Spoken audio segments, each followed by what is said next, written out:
से आज्ञा हेमंत ऋतु मु कहूनी भगवान व्यास संस्कृत महाभारत लिखिले कहले हेमंत प्रथम मासी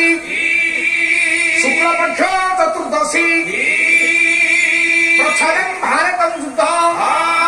क्षेत्रं जब दैवते कहले हेमंत प्रथम मासी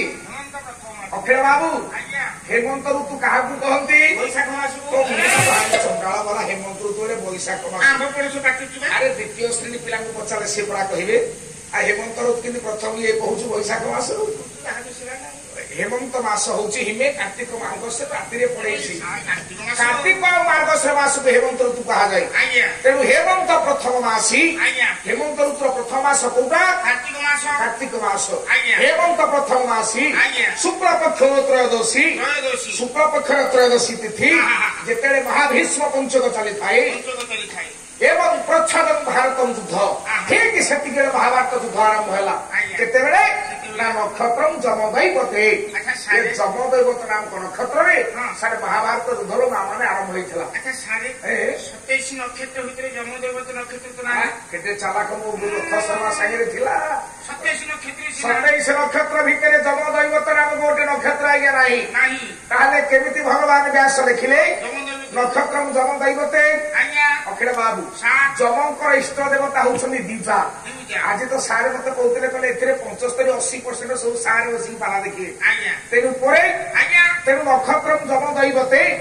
आज्ञा जमदैवत नामक नक्षत्र नहीं ये जमंकर इष्ट देवता हूँ द्विजा तेणु महाभारत युद्ध आरंभ होता आज्ञा द्विजा नक्षत्र आज सेमती एक पुण्य हेमंत ऋतु अर्जुन एवं सव्यसाची अर्जुन एवं द्रौपदी गुरुछन्ते काम्य कवन एमती बुली बुली जाऊ जाऊ आज्ञा पहुंची गले आपन से काम्य कवन अट विराज्य मध्य अट विराज्य देखिले आपन लिखुंट अनंगदेव अनंग रामायण कौन कहले द्रौपदी ये जंगल देखु के सुंदर के स्वभाव देखा जाऊँ देख देख ये बनवा धुरी रे मो कना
सखी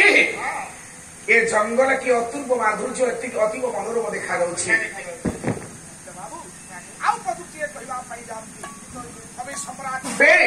मालदन करे भंज कहले बृहत भानु भानु भानु प्रभात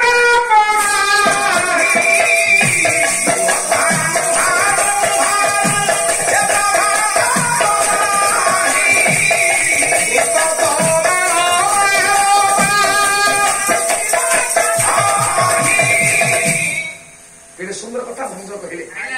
बृहत भानु भानु भानु प्रभाताप नाही कौन बुझिल तुम गीत तो बहुत दिन कलाकार कौन बुझिल बृहत भानु भानु भानु कवि लिखिले 3 भानु गुड़िया हल भानु गुड़िया हल भानु बोला गुड़िया हल भानु बृहत भानु गुड़िया हल भानु टिके देखिला मोटा तेणु से बृहत भानु अच्छा गुड़िया हल भानु अच्छा मो गोपाल ये अर्थ कर भंज साहित्य बृहत अरे पुआ सेठी जंगल एते घंच जंगल बृहत भानु कले सूर्य भानु कले किरण सूर्यकर प्रचंड किरण प्रचंड रश्मि से जंगल भितर प्रवेश करि पारेना आ भानु शब्द अर्थ अनुसार अग्नि अग्निर मध्य प्रादुर्भाव से जंगल नाही हे वरेण्य सदर मंडली मृतत्व माल माल मालतिलता धरी मृताकृति रे मालतिलता समूहमान सब आज्ञा मानी छंती आउ कदुते से भंग साहित्य काव्य पुराण वैदेही विलास कवि सम्राट भंज आपन लिखिले अग्र बाबू बड़ा बैरी हिंसा तो ही हो तो ये बैरी समिधे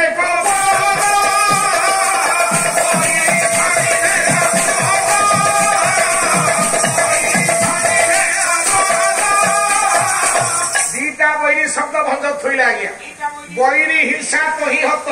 बैरी समिधे कपोत बैरी कले शत्रुता प्रथम बैरी शब्द अर्थ जाए शत्रुता शत्रुता और हिंसा से जंगल में क्या सहित कहार ना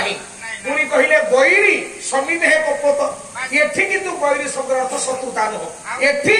बैरी शब्द अर्थ हूँ छंचाण बैरी समिधे कपोत अर्थात गोटे कपोत पक्षी पाखे गोटे छंचाण पक्षी बसी खाद्य खादकर संपर्क बाबुरे तेणु शत्रुता मनोवृत्ति नहीं बोली बसी पुणी भंग तार तले आउ गोटे सुंदर पद थोड़े कहले बायस कौशिक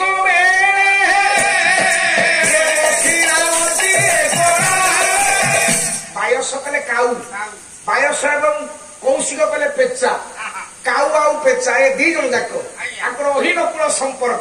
कहीं क्या सिनेमा देखी पारती ना किंतु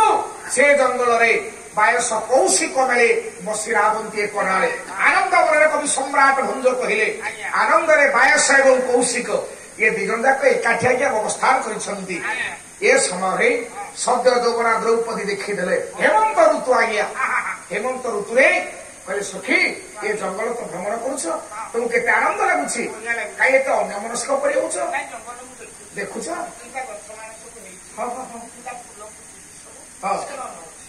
कि फूल फल फूलटा ना कहूचे अरे सखी अरे एटा कौन फूल पानी केंद्री कौन द्रौपदी कुआड़े उन्हेच कौन देखुच कौटी पाची अरे एटा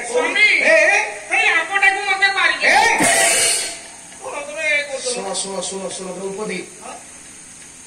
देखिले हेमंत ऋतु गोटे आंबटे आज्ञा पाची आश्चर्य हेमंत ऋतु आंब संभव कि आज्ञा ये तो ग्रीष्म ऋतुर फल ना ये ग्रीष्म ऋतुर फल देखीदे द्रौपदी स्वामी की देखिले कहले स्वामी देख ए काम्यक मन रे गोटे आंबटे लाल टकम का आंबटे पाची स्वामी ए सबरे अर्जुन कहले कहले सखी गोटे कथा कहबी महापुरुष अच्युतानंद